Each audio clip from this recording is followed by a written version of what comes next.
After 12 years, we finally have a new Superman movie, this one being directed by James Gunn, director of the Guardians of the Galaxy films and the Suicide Squad. I went to the red carpet premiere last week, which was a lot of fun. The movie is a process, the actors are the face of the movie as they should be, and they're amazing. But there's also a group of people who spent years of their lives dedicated to this movie. And then I watched the movie a second time on opening night, so now I want to talk about it. And I'll just say it right now, I really like this movie.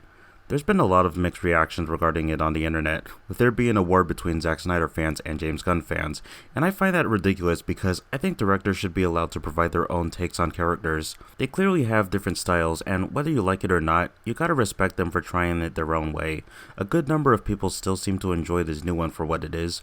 My history with Superman is that I don't really have much history with Superman. I haven't read the comics, and I haven't seen all of the films, and I'm personally more of a Batman fan. Man of Steel was the last one prior to this, and it wasn't horrible, but it makes some rather questionable decisions, which kinda hurts the characters and the story.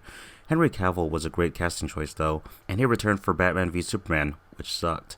I respect Zack Snyder, but I don't always agree with the directions he takes in his projects. Unfortunately, the last time we saw Henry as Superman was in the post-credit scene for Black Adam. They didn't have any plan to follow up on that, so it was reboot time, with James Gunn taking over as head of DC, starting once again with Superman, now played by David Corenswet, the guy from Pearl. So I'm glad we have another version of the character. Now let's take a look at what works and what doesn't work about this new film. This is not another origin story, which I think is perfectly fine since audiences already have a basic idea of what's going on. Superman was sent to Earth as a baby just before his planet blew up. He gets adopted by a couple on a farm, and he becomes a hero to Metropolis. People don't need much more beyond that. It still does a great job at introducing us to these characters, especially with how it further shows what makes Superman as human as anyone else, despite being an overpowered alien. He makes mistakes and feels real emotions, but he always wants to do the right thing, showing how different he is from other heroes, where he goes out of his way to try to save any living thing. It's no wonder everyone looks up to him. He's not just someone who fights bad guys and monsters every day, he also acts as a symbol of hope, and he inspires others to do what's right. And they do a great job showing the different approaches he takes when compared to the Justice Gang. David Corenswet plays the character with so much charisma, adding so much personality to him. I was also impressed with Rachel Brosnahan as Lois Lane. She really shows how much she cares about Clark, and she does end up being helpful, even if her subplot was on the weaker side. It's also crazy how two actresses from Marvelous Mrs. Maisel played a character named Lois.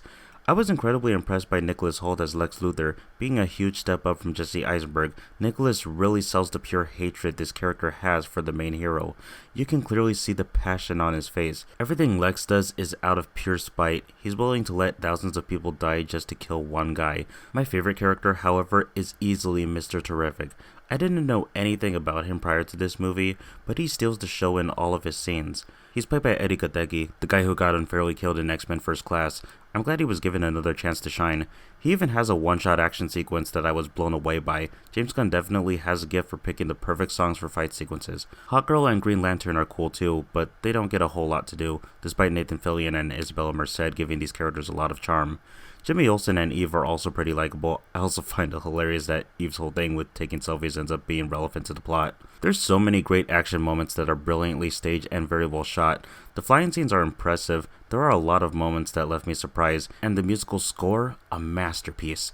It gave me chills multiple times during key moments. So many creative decisions were made to make this feel like a true cinematic experience, and the themes really reflect our reality. Billionaires trying to take control, children facing the terrors of genocide. James Gunn really knew what he was doing here. It's truly a lot of what I wanted from a Superman movie. The heart and emotion is very much there. However, it's not perfect. And part of that is because of the humor. When it comes to James Gunn, the humor will either be laugh out loud funny or very eye-rolling. There are some funny moments every once in a while, but there's also ones that make me question why they needed to be there. Like, there's a joke with a garage door opening very slowly and it's really not funny. There were also a couple of moments I found unintentionally funny, like the part where the engineer does a half back handspring and shapeshifts herself to look in the other direction in order to kill two robots that were behind her, when it would have taken much less effort to just turn around. Whatever, I guess that wouldn't have been as cool. I'll give it credit though, the humor never breaks the tone of the scene. I was worried it would, but it blends in nicely. Most of it is dialogue that feels natural. I was also disappointed by the handling of Ma and Pa Kent. They're not bad characters, Jonathan even gets an emotional scene with Clark, but I wish we had gotten more moments with them since they're barely in the movie, especially since they play a big part in Clark's life and are a big reason why he is who he is. But in the small screen time they had, John was definitely written better here than he was in Man of Steel. What was I supposed to do? Just let him die? Maybe. Also, I know there's been discussion about the handling of Clark's Kryptonian parents, and honestly, I don't have a problem with it. Sure, I was waiting for some kind of reveal about it not being what we thought, which never came, but I'm honestly okay with it.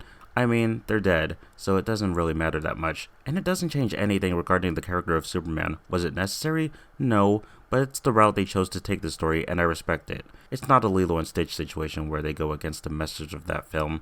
Also, I'm sorry, but the CGI isn't very good. It's not the Flash level bad, but it's not all that convincing most of the time. Like the CGI baby, the giant monster, as well as Krypto the super dog. It never once looked like he was there. Speaking of him, I hate Krypto so much. I found him very annoying and too obnoxious. I think I'm just not a fan of cute merchandisable characters. With all its faults, I had a great time with this movie. Sure, for being the first Superman movie in this universe, it does quite a lot, when a simpler story would have been preferable, but they executed it well enough that it isn't a big deal. I shouldn't be surprised though, James Gunn hasn't made a bad movie. Even Guardians Volume 2, which is, in my opinion, his weakest one, is still pretty okay. It makes me excited to see what he has next in store for us. I'm sure it's going to be one hell of a ride. Superman 2025 is not just a great Superman movie, but a great comic book movie. It's chock full of strong characters, emotion, and so much fun action. Sure, it doesn't quite reach the heights of movies like Sinners and K-pop Demon Hunters, but it's above and beyond movies like frickin' Thunderbolts and frickin' Brave New World and frickin' Elio and frickin' Smurfs. I'm aiming low at this point, but Superman is still worth watching for superhero fans. A solid start to this new DC universe. It is definitely a super movie.